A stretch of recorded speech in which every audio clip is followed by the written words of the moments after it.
There are some serious unsuspecting carbs out there. I'm talking about foods that do have an impact on ketosis, foods that do have an impact on your overall health and fitness goals, and foods that flat out aren't what they seem. So I'm going to break down the 3 most common unsuspecting high carb foods.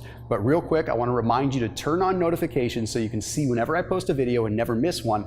But I also want you to subscribe if you haven't already. That way you're seeing the 3 or 4 videos per week that I'm putting up. So let's get right down to the science. What are the 3 unsuspecting high carb foods? The first one is going to be sugar alcohols. Okay, if you've ever seen a label and you look at the nutrition facts and it says sugar alcohols on it, you might be thinking that, well, hey, that doesn't affect my carbohydrate count for the day, or that doesn't affect my calories because it doesn't really get digested. Wrong. Let me tell you what a sugar alcohol is. What it's not is a sugar, and it's not an alcohol. It's a hybrid of the two. And the way it's metabolized in the body is completely unique. You see, sugar alcohols are known as a polyol. Polyols are still technically carbohydrates, even though food labels like to list them as not being that. You see, they're broken down in the body rather differently from normal carbohydrates, but the end result is still a carb. When you consume a sugar alcohol, we don't have enzymes to break them down. So you end up just having that sugar alcohol pass through your system, partially undigested, or for the most part, not being able to be broken down. Then it goes into your colon, where the body sees, okay, there's something that hasn't been broken down, it has to do something. So it draws water into the colon through something known as passive diffusion. This passive diffusion process draws water to break down those sugar alcohols that you just consumed. That fermentation process actually ends up yielding a caloric response. Basically what that means is you end up having anywhere from 1 to 3 calories for every 1 gram of sugar alcohol that you consume. So to put this in perspective, when you consume a gram of sugar, it has 4 calories. Well, when you consume a gram of sugar alcohol, you can have up to 3 calories. So it's really not that much better than regular sugar in the first place. Now here's a quick way that you can figure out how many calories roughly, or how many carbs you can really count when it comes to sugar alcohols. If you look on a label and it says you have 10 sugar alcohols, you're going to want to count 5 of those. Basically, take the sugar alcohol number and count half of it towards your overall carbohydrate count for the day. That's the simplest way to do it. Now let's move into the next one, okay? This is fiber, and fiber is a big hot topic when it comes down to ketosis and when it comes down to our metabolism, because most people will tell you that fiber isn't broken down in the body and therefore doesn't have a metabolic response or a carb impact.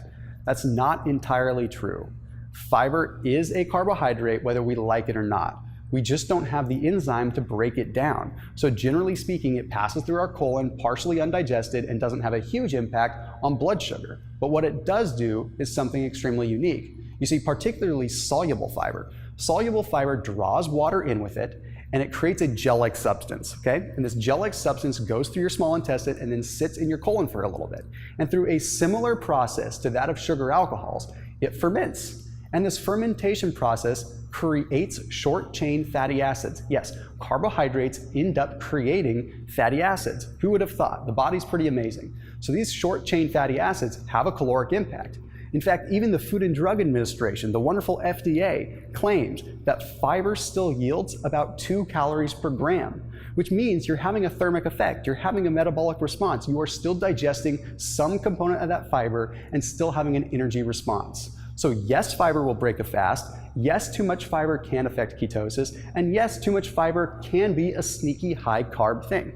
So just make sure that you're being careful. At the end of the day, we still want fiber. It's still roughage, it's still gonna increase that bowel motility, and it's gonna make life a lot easier. So don't get rid of it, just be aware of it.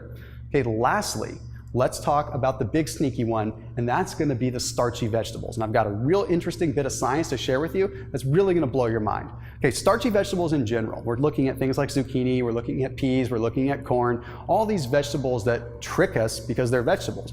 Well, the fact of the matter is, just because they're starches doesn't mean they don't affect our bodies just like regular glucose does, especially when it comes down to heated starches. You see, the best way that I can describe it is actually with my hands.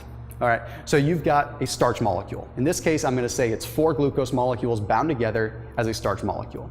Well, let's say you heat that starch molecule up, okay? Well, the heating is going to cause them to expand because that's what heat does. So the application of heat makes those starch molecules expand. Now, instead of having a starch molecule that my body needs to break down, I have 4 individual glucose molecules that the body breaks down really fast. So yes, the starchy vegetables can backfire.